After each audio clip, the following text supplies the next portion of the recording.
Hello, my name is Vishal. Let's explore the cloth texture in this video. So I've got an empty scene right now. I'm just taking a plane and assign a shader and explore the shader there, the texture, sorry. So I've got a polygon plane and I'm keeping a sphere below. Let's keep it just like that. And I'll assign a new shader. I'll be assigning a very basic blend shader, and I'll open Hypershade, and in Hypershade I will create first bring the shader by right clicking on the shader, apply graph network, and then you got the shader and the shading group here. And now I will go to the 2D texture section and then pick the cloth texture there. So let's connect the color to the color, the out color to the color, and then we'll assign the shader.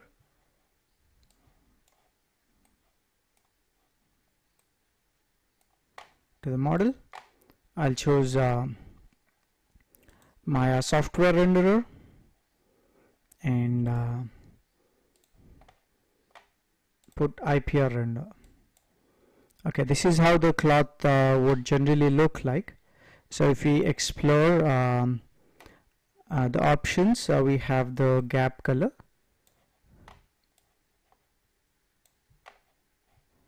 So we can pick any color for the gap, which is the gap between this vertical and horizontal thread pattern. This is black by default, and then you have the U color, which is the color of the lines running vertically in this case, and we have V color. We can color the lines horizontally running. I put a white here. Let's keep both of the same value. We have the U width, which controls the thickness of the vertical lines, and then we got the U width controls the thickness of the horizontal lines. We have the wave of the U thread, and then we got the wave of the V thread. We have randomization, where it makes the uneven thickness of all the threads there.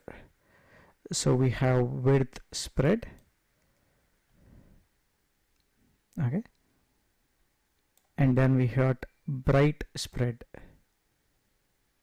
So if you could see, there is a randomization of different lines here, which is happening with the width also. So somewhere it is thick, somewhere it is thin. It is sort of randoming all the values there. So we can possibly create so many things with this. For example, I increase this U width and V width, and then you got the U color. I will put a texture in it. Maybe I'll go for the fractal, and then I'll repeat this texture like that. So you got some thread sort of pattern running through the length here. We got very similarly V color. We can pick the fractal again and then control the texture of this side, and you should be able to see a very nice pattern generated here with this usage of the texture. We can just open Hypershade and whatever information we have basically created, we can maybe colorize it. We have some utilities like remap color, so I'll take that and then put the color to the color. which comes here, and then you got red, green, blue channel curves, which again I can in turn connect to the color. Now the red channel, let's say if I want to control this one, I want to make this bright part to be red, so I'll just reduce the greens and blues, white part, and then that turns into the red color. I'll remove the specularity of the shader so that you could see the clear result there. And if you want this part to be green, then in the green channel the shadow part we will make that way. Okay, so that gives more control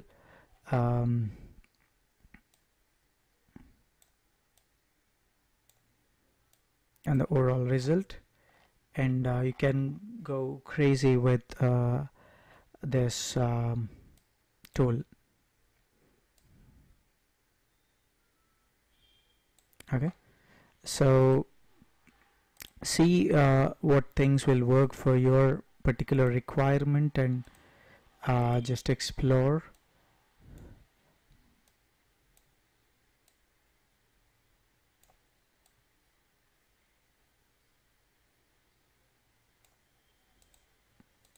Okay, if you just get into the cloth texture, whereas here you can even plug textures to the U width and the V width. Again, I'm using fractal, and then I just go to the color balance and then start working. It looks like sort of bamboo or cane sort of hand, what do we call the baskets made with the cane, and slight wear and tear happened through the model, so we can do that.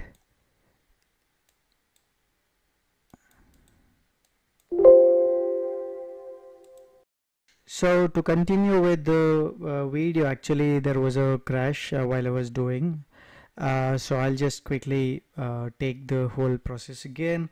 So I got a plane, I'm taking a blend shader, and based on what we have achieved earlier, I'm taking in bump map, I'm taking the cloth texture there, and let's choose the render software to Maya software, and then we have the IPR render running, and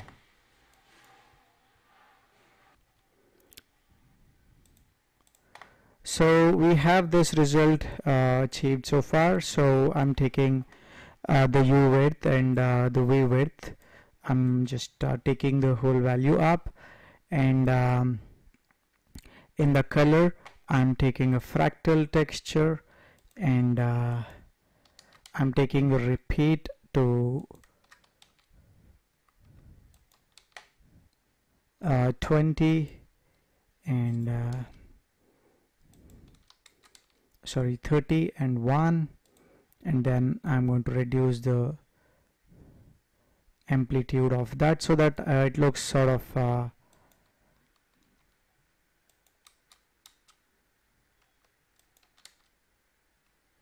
okay. Very similarly, I'll take a fractal in the V, and then very similar stretch, and then reduce the amplitude. Okay, so sort of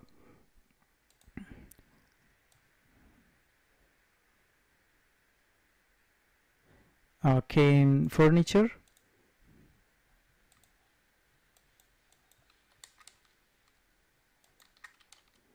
Okay, that's cool. So In U width and V width, I was like doing some connections of a fractal. So let's do that. So I've taken fractal in the U width and reduce not amplitude as such.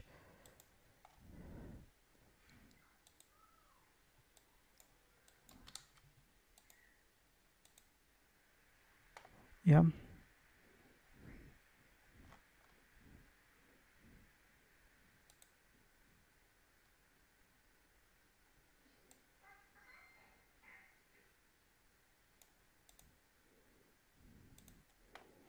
So just trying to make them more jaggy, and we can open Hypershade and connect the same texture to the V width also.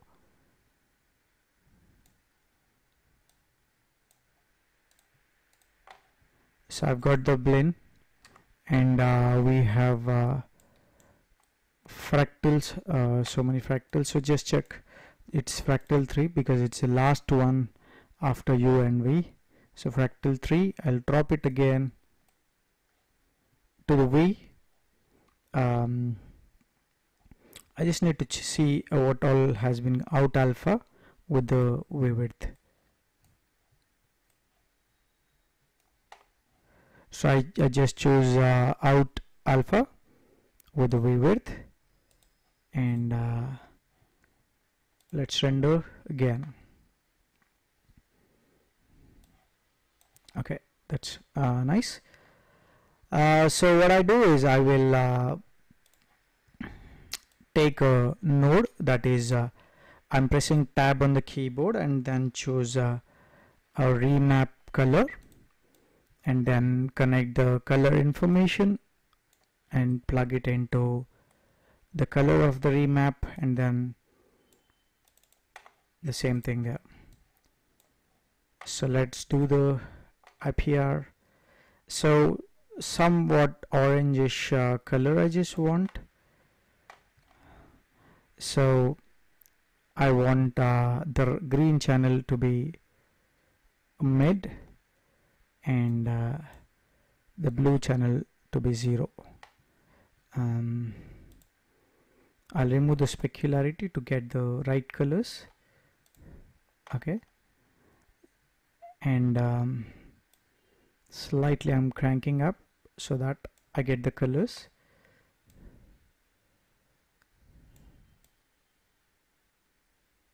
Yep.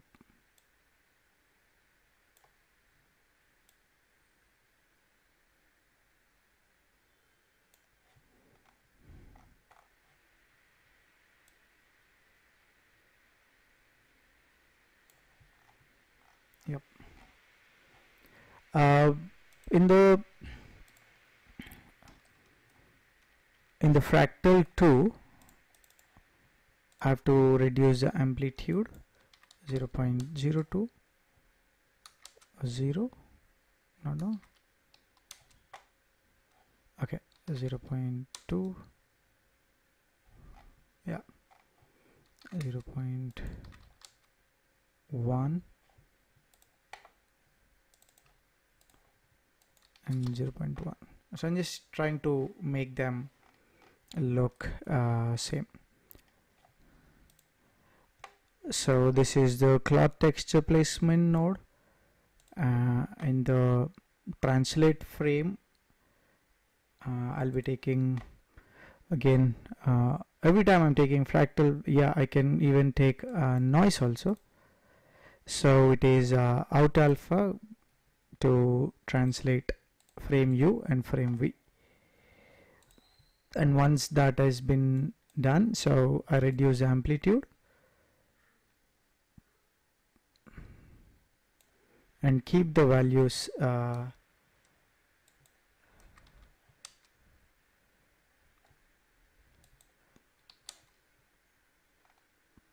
so that I get that nice unevenness. Okay, now you could see that. So that makes it look more organic as such. I'll take in the diffuse, I'll be taking cloth texture and increase the U width and V width.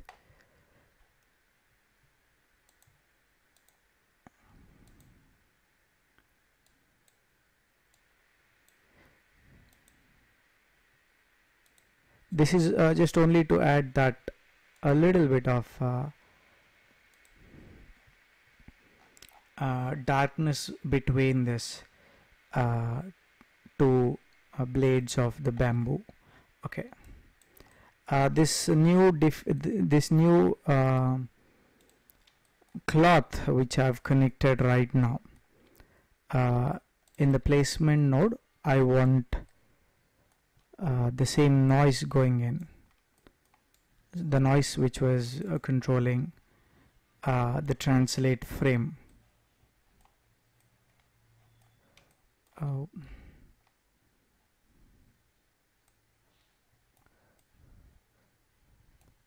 So it is out alpha to translate frame. Okay. So that should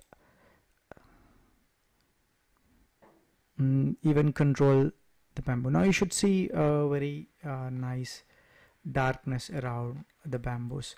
As I said, if this jagginess is too much, we can reduce the frequency.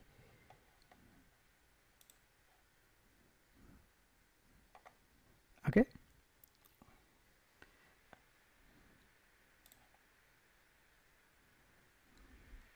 I'm sorry.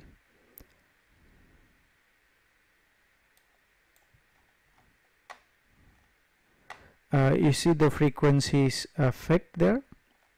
Okay, so I'm reducing the frequency because I don't want that line to be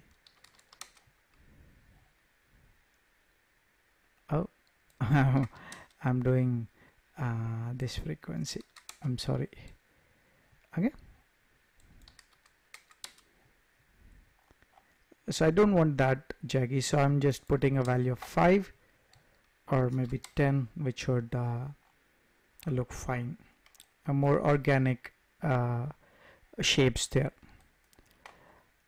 So still we can maybe explore the colors just by taking the color values there.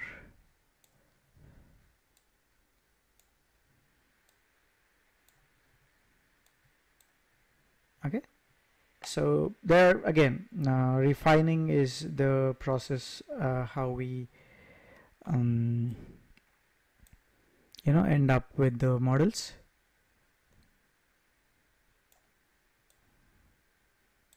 So keep refining until you are satisfied with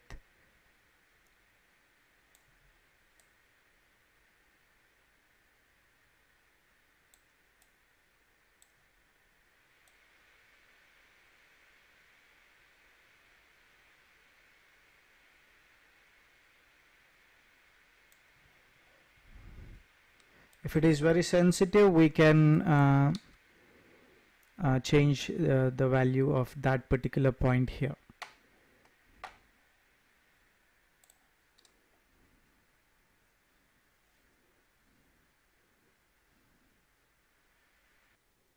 So let's see one more example on this. So I'm taking a blend shader and I'll be assigning the bump map cloth. So let's see how this looks like.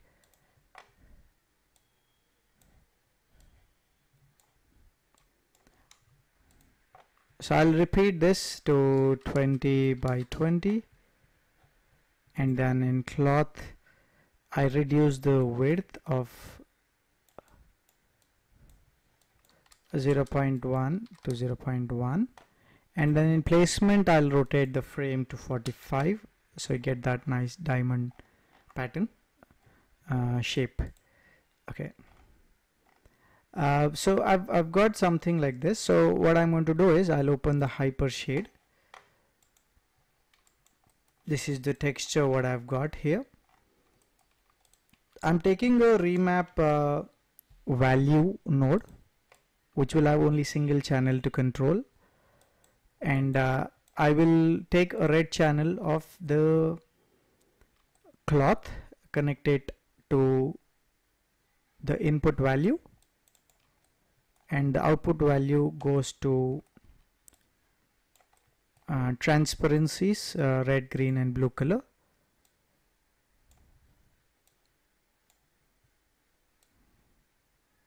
So I'm making things look transparent. So let me render this, and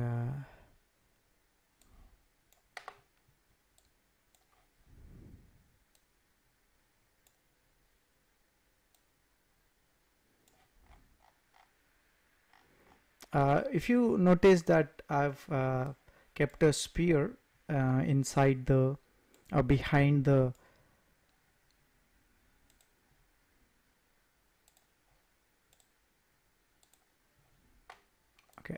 I should see there a sphere. This sphere is kept only to experience the transparency there. Okay, so I'll just go closer and then do the IPR again.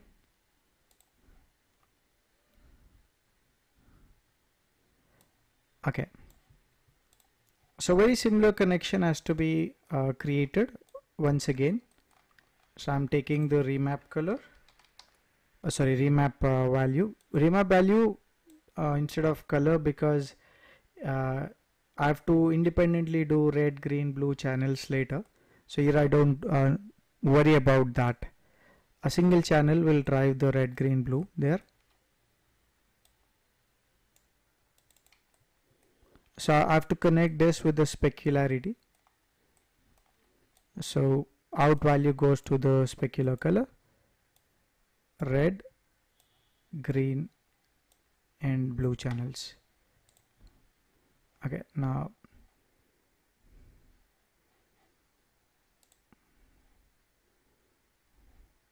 okay, that's the whole frame.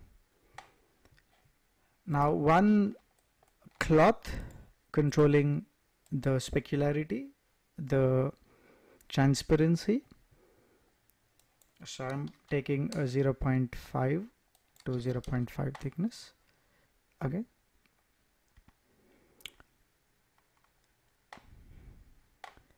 we can have a look on the alpha and control the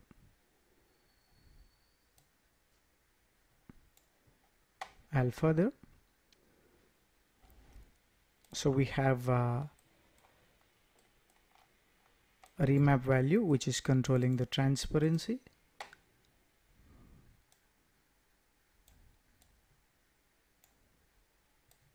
I'm just making it more solid. Okay,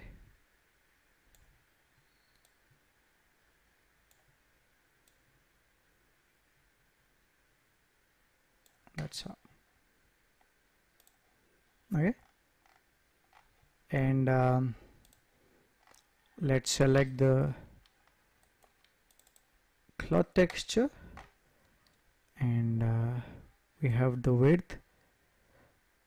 It randomizes the thickness of the wires here. Just keep it low. The best part is, again, we can connect a texture.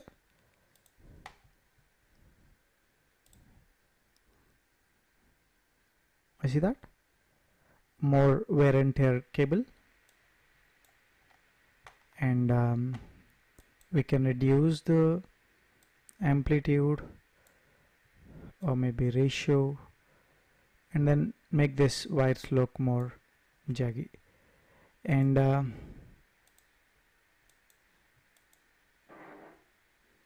very subtle amount I'll just put there.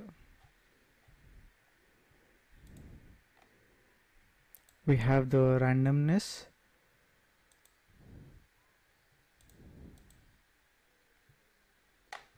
and the placement of the size.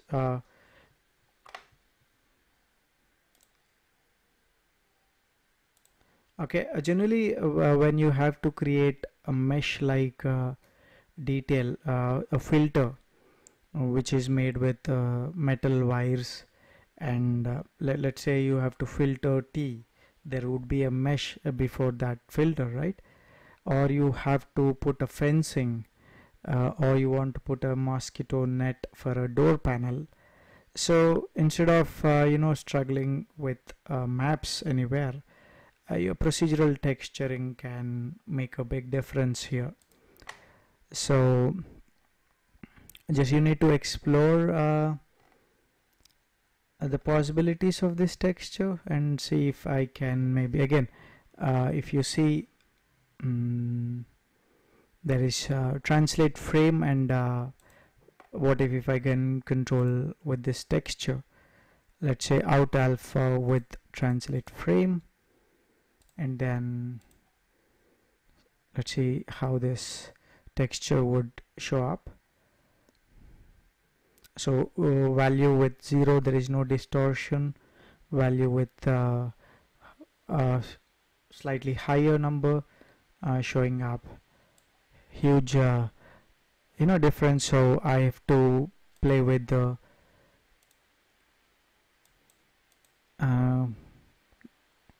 alpha gain 0.02. Okay, you could see even burlaps if you have to make, then I think this will work as a wonder. So I'm selecting the cloth, and I'm increasing the width, and you see that unevenness in the thread, and then repeat it higher so that you can get that nice burlap patterns there.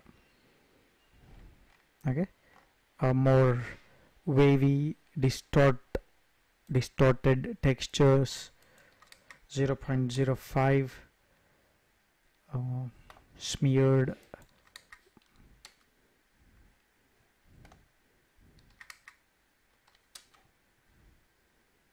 because a normal cloth texture may end up not giving you the natural randomness. So connecting textures to the attributes can make a huge difference there.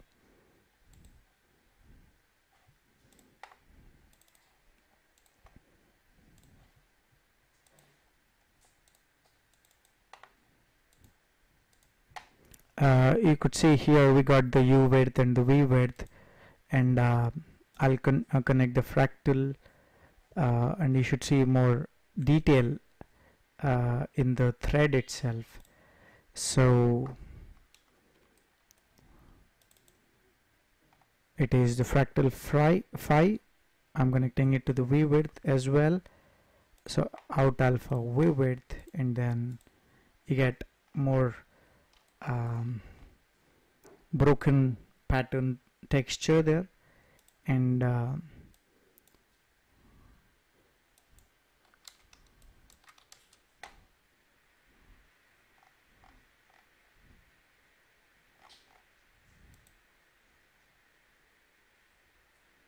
it is actually controlling the thickness. That's one thing you should consider here. See how naturally the flow has come.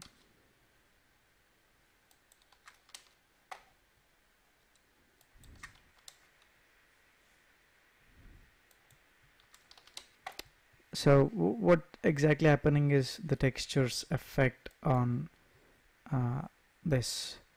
I mean, you see that more volume has been defined to the thread there.